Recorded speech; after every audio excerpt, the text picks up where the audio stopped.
amenazas de despido injustificadas y reiteradas, múltiples denuncias disciplinarias con el fin de ejercer pues ese tipo de presión ante la persona, burlas, alusiones públicas a hechos que corresponden a la intimidad de la persona, la exigencia de laborar en horarios excesivos, el trato discriminado y incluso hablamos del envío de mensajes y llamadas anónimas que se realizan a veces al interior de los grupos de trabajo, que se realizan a la persona de manera, digamos que indiscriminada con el fin de ridiculizarlo y de pues generar ese tipo de acoso. Incluso recordemos que hay una sentencia de la Corte en el que se estableció que el hecho de que a usted lo tengan en un grupo de WhatsApp, en su entorno laboral, que sea, digamos, con esos fines o con esos propósitos, y no tengan en cuenta su opinión, porque no es solamente el hecho de que se burlen, sino el hecho de que también lo invisibilicen en esos grupos de trabajo, es una forma de constituir el acoso laboral. Siguiente, por favor. Listo, entonces, bueno, esto ya lo habíamos hablado, volvemos a reiterar las conductas. Siguiente, porfa.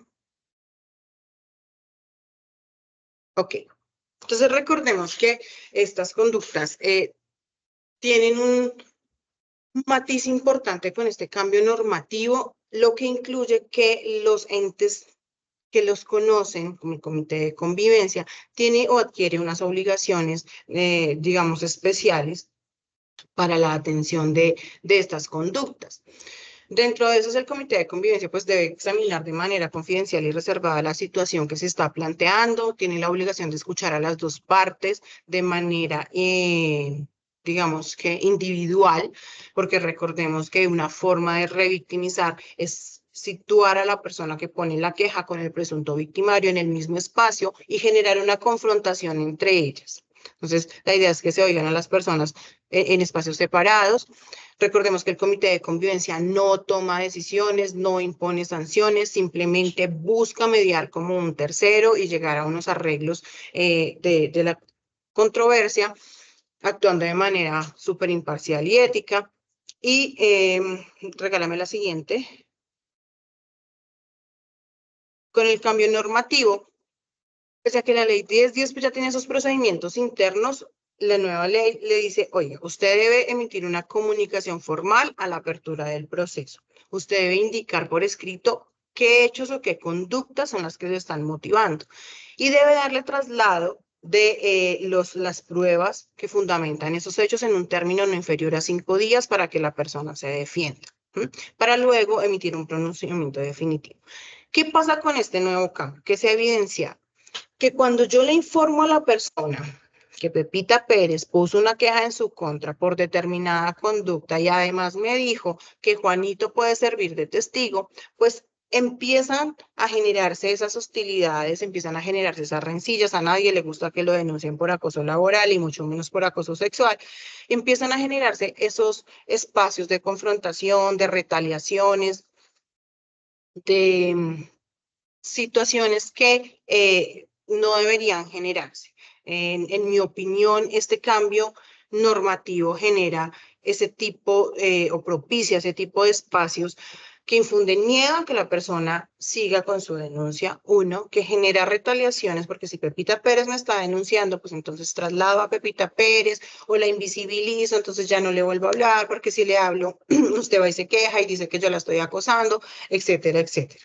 Entonces, la idea es que cuando se conozcan ese tipo de conductas, tratemos de minimizar y tratemos de al máximo no generar esos espacios de confrontación y esos espacios de retaliación.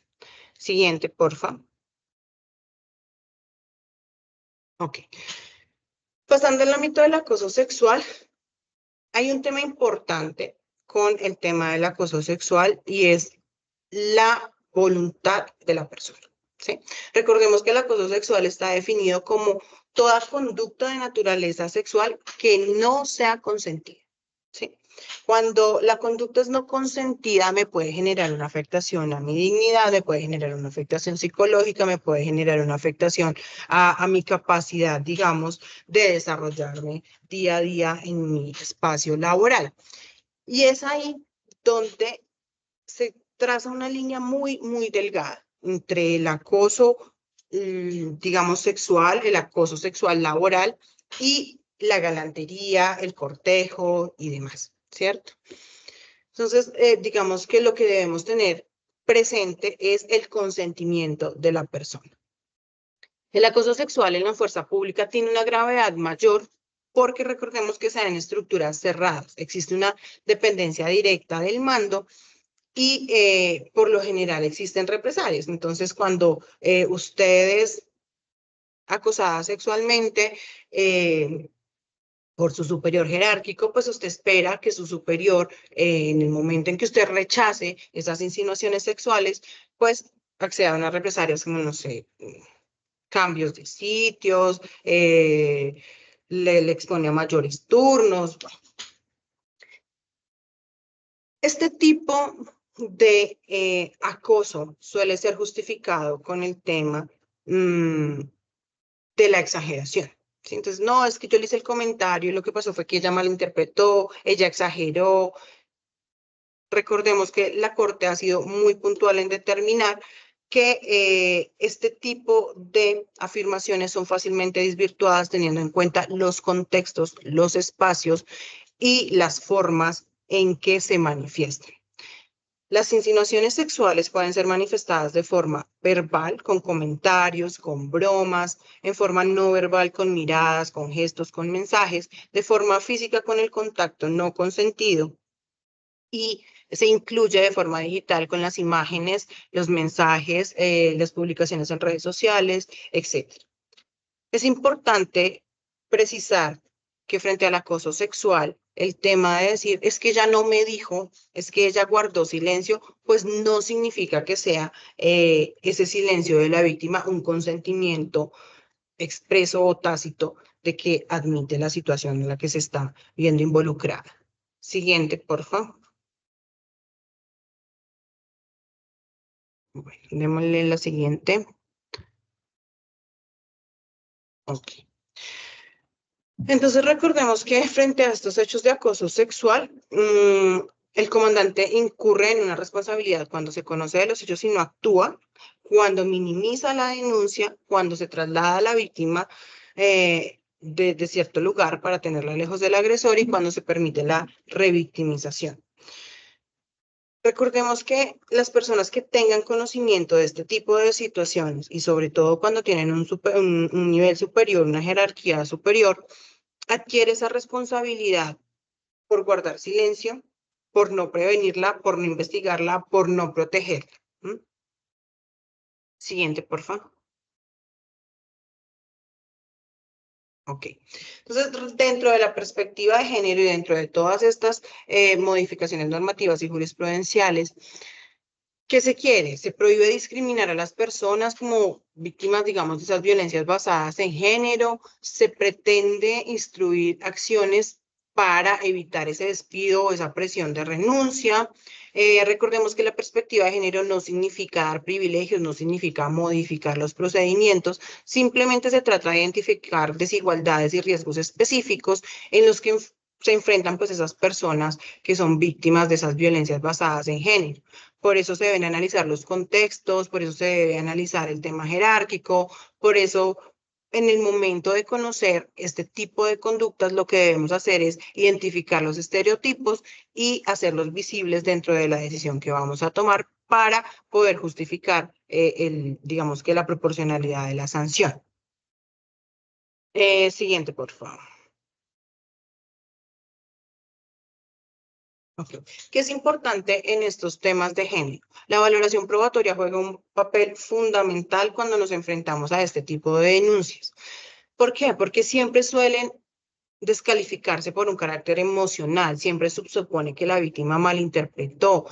Existen preguntas y existen, digamos que sesgos en los que nos preguntamos por qué no se quejó antes, por qué no grabó, o si grabó, por qué no dijo que estaba grabando. Bueno, siempre se tiende a hablar de que esa es la cultura militar, venimos en una sociedad machista, pero ¿por qué se molesta por eso? Los hombres siempre han sido así, esa es su forma de hablar. Y eso es lo que nosotros tenemos que evitar en la valoración probatoria de los casos de acoso sexual. Regálame la siguiente, por favor.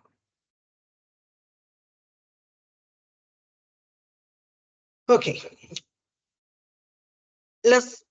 Estos temas de violencia sexual y de violencia de acoso laboral son muy difíciles de probar porque siempre ocurren en espacios cerrados, de manera privada, ¿sí?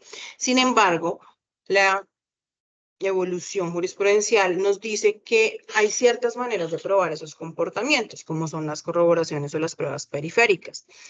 Partimos de unos indicios, partimos de una queja en la que la prueba reina es el testimonio de la persona que es víctima, pero existen otros testimonios, existen otras personas que fueron testigos, no de la conducta como tal, no de que Pepito Pérez le pudo decir a Juanita o le hizo tal insinuación sexual, pero sí nos pueden dar esos indicios, esas corroboraciones de el cambio en su estado de ánimo, el cambio en su conducta, su estado, no sé, ya salió llorando de la oficina, ya no quiere ir más donde el director, etcétera.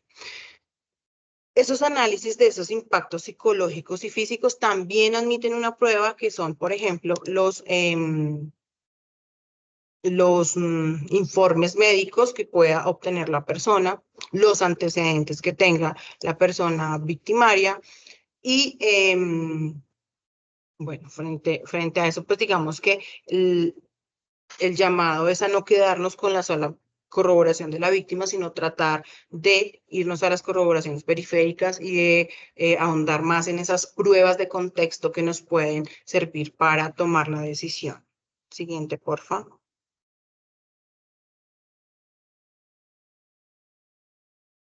Bueno, entonces, bueno, esto era lo que estábamos hablando. El enfoque inferencial obliga a tener el testimonio de la víctima, informes médicos, mensajes, testigos indirectos. Recordemos que en los casos hay casos donde la única persona que es testigo, pues, es la víctima.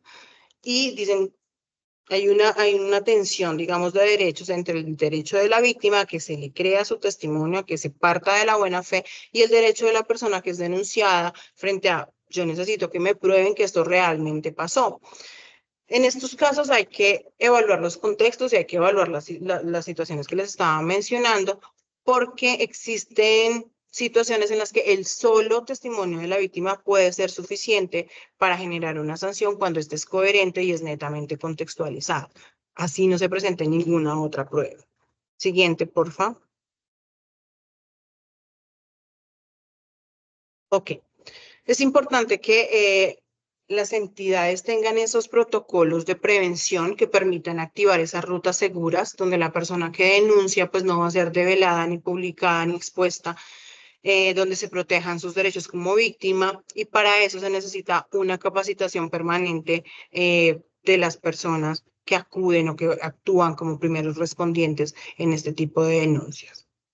Recordemos que una fuerza que tolera el acoso pierde legitimidad y cohesión. Siguiente, porfa. ¿Dónde llegamos? Ok. Este es un ejemplo de una situación que se dio en el interior del ejército, donde Claudia Rocío Beltrán pone una queja ante el comité por acoso y el resultado de este comité le dice como, estése tranquila, aquí no pasa nada, los hechos que usted vincula a fulanito son propios del ambiente laboral, son propios de una circunstancia personal del señor, él es así, ese es su carácter, toda la entidad lo conoce. Y además le dice que se abstenga. O sea, de cierto modo le está diciendo como absténgase de seguir con estas situaciones, porque pues acá ya conocemos cómo funciona la cosa y acá ya vemos que estas situaciones no tienen ningún reparo o ninguna finalidad por el grado que tiene este señor, que en su momento era un teniente coronel. Este tipo, digamos, de decisiones que se tomaron en su momento pues como podemos ver, son totalmente revictimizantes, toman decisiones que no tienen que tomar, dan por sentadas situaciones que no tienen que quedarse por sentadas y además le están diciendo a la víctima como estése tranquila y deje así. ¿Mm? Siguiente, por favor.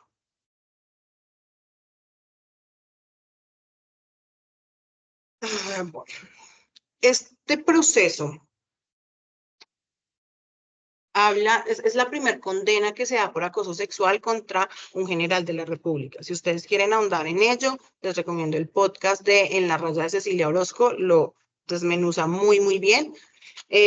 Habla de, regálame la siguiente, un señor que era Juber Aranguren, empieza a hacer unos comentarios de connotación sexual a una subalterna en el que le dice que por cada grosería que ella diga le debe dar un beso en la boca, que lo acompaña a su vehículo, que tienen que hablar en no sé dónde. Y ella, digamos que en un principio empieza a aceptar ese tipo de conductas, pues obviamente regida por el miedo, porque pues era su superior jerárquico, por evitar retaliaciones y demás.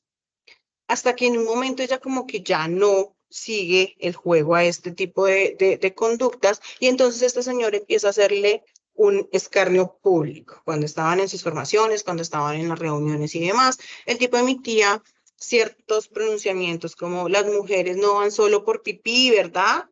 Las mujeres solamente buscan el tema económico. Bueno,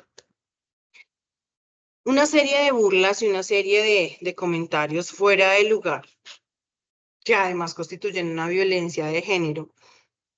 Y esta chica emprende, digamos que todo el tema de la queja y demás, las denuncias, en su momento no fueron atendidas como debían ser. Cuando finalmente resultan en una pena de 3 años de prisión y una multa impuesta. ¿Mm? Entonces ella dice, yo me siento realmente desprotegida, yo no siento que esta sanción, estas multas y este tiempo, digamos, de prisión que se le expuso a este señor por todas las afectaciones psicológicas y por todas las afectaciones que me generó, pues sean correspondientes, ¿no? Como que la sanción y el daño no son correspondientes. Ella quedó con unos síntomas de estrés postraumático, generó insomnio, le generó ansiedad. Ella decía, pero ¿cómo es posible que mi vida se desbarató por esta situación y este señor, pues, digamos que entre comillas y en su decir, no le pasa nada? Debo decirles que esto es un proceso, debo decirles que estamos en esa lucha que viene desde 1948 y aún seguimos en este tema de estar luchando por los derechos, de estar luchando porque sea una perspectiva de género realmente efectiva. Y lo importante es que yo sé que puede que no suene como que corresponda a la sanción con el daño causado, pero lo importante es que este tipo de conductas se denuncien, este tipo de conductas vayan siendo conocidas, relatadas, enjuiciadas, no sé cómo más llamarlo, para que este tipo de violencias dejen de quedar invisibilizadas y para que se vaya generando una costumbre en los operadores, en las personas que tienen que impartir justicia, de aplicar la perspectiva de género en este tipo de situaciones. Porque vamos a ver que, dale la siguiente, por favor. Ok, bueno. Resulta que en este caso, la defensa se centró en desacreditar a la víctima, diciendo que ella pues tenía una intención de ser trasladada a otro lado, que no le gustaba el lugar donde estaba, que todo era por motivos personales, etcétera. Entonces, en esta sentencia dice que el tema no está en desacreditar a la víctima ni en exponer su genio, su carácter, etcétera, sino en probar los hechos que se le están denunciando. Es decir, en esta sentencia se invierte la carga probatoria y no es como que la presunción de inocencia opera en favor, sino demuestre usted que usted no incurrió en esos casos, en esas conductas o en esos hechos que configuran el abuso sexual que se le está denunciando. Siguiente, por favor. Dale la siguiente. Ok. Resulta que es que estos casos, sobre todo al interior de las fuerzas militares, no están documentados. Es muy poca la jurisprudencia que se puede encontrar frente a estos asuntos y es justamente porque existe un temor reverencial, pues, al mando, que impide que las personas denuncien. Tenemos muy pocas, regálame la siguiente. Bueno, ustedes se quedan con esas diapositivas para que las puedan revisar. Traté como de traerles las sentencias más relevantes en el tema y las que se pueden encontrar. En esta sentencia, por ejemplo, se establece que la disciplina militar encuentra su límite, que es la dignidad humana y los derechos fundamentales, que cuando las órdenes son humillantes, degradantes y abusivas, pues afectan la dignidad de las personas. Siguiente, por favor. Bueno, en esta sentencia establece que pese a que existan regímenes especiales, esto no incluye a que los principios de la protección del acoso laboral sean tenidos en cuenta y sean o deban ser respetados en estos regímenes especiales. Siguiente. Frente al acoso sexual, esta, que es la T140 del 2021, establece y digamos que estudia muy profundamente el tema de la conducta, que no debe ser una conducta reiterada, sino que basta con un solo acto para que se constituya ese tema del acoso sexual y laboral. Siguiente. La T265 habla del silencio de la víctima, que no puede ser tenido como un consentimiento para justificar este tipo de situaciones. Habla también de que deben analizarse los contextos como la cultura institucional, el mando, el temor a las represalias, el temor a la denuncia. Siguiente. La 462 habla de la responsabilidad de los superiores. Siguiente. Ok. La SU 379 del 2019 es una sentencia espectacular. Habla que el testimonio de la víctima sirve como única prueba validada en este tipo de procesos. Habla sobre valorar la prueba con enfoque de género, cómo debe existir esa valoración, qué particularidades se debe entender en el entorno laboral y jerárquico para que se presente el acoso sexual dentro del entorno laboral. Y habla de que la perspectiva de género no es un beneficio, sino un mandato constitucional que pues, desconocerlo puede acarrear sanciones disciplinarias y además representa una impunidad en la administración de justicia. Siguiente, por favor. La T231 habla de que las entidades deben prevenir, investigar y sancionar y establece que la falta de protocolos y de capacitación compromete la responsabilidad disciplinaria de quienes tengan a cargo su función. Siguiente. Ok, listo. Bueno, eso era como a grandes rasgos y rapidito lo que queríamos reforzar del acoso laboral en los regímenes disciplinarios. Recordemos que todos estos temas tienen mucha relevancia, sobre todo para guardar esa paz, esa tranquilidad en los entornos laborales. Recordemos que en las fuerzas militares son temas que pueden estar muy invisibilizados, pero es nuestro deber llevar a que esas tipos de conductas se erradiquen totalmente de cualquier espacio laboral. Muchísimas gracias. Gracias, doctora, muy amable por la exposición. Doctora Jennifer, muchas gracias como siempre. Muy interesante tu tema. Es un tema nuevo que a veces es un poco difícil de entender, como tú lo dices. Venimos de una sociedad bastante machista en la cual digamos, lo que se han aceptado, se han normalizado muchos comportamientos, pero realmente pues tenemos que mirar la forma en que a veces con nuestras actitudes afectamos a las demás personas. Entonces, te agradezco mucho por habernos acompañado y pues no, nada, acá seguiremos, esperamos seguir contando contigo. A ustedes por la invitación. No sé si hayan preguntas, situaciones que aclarar.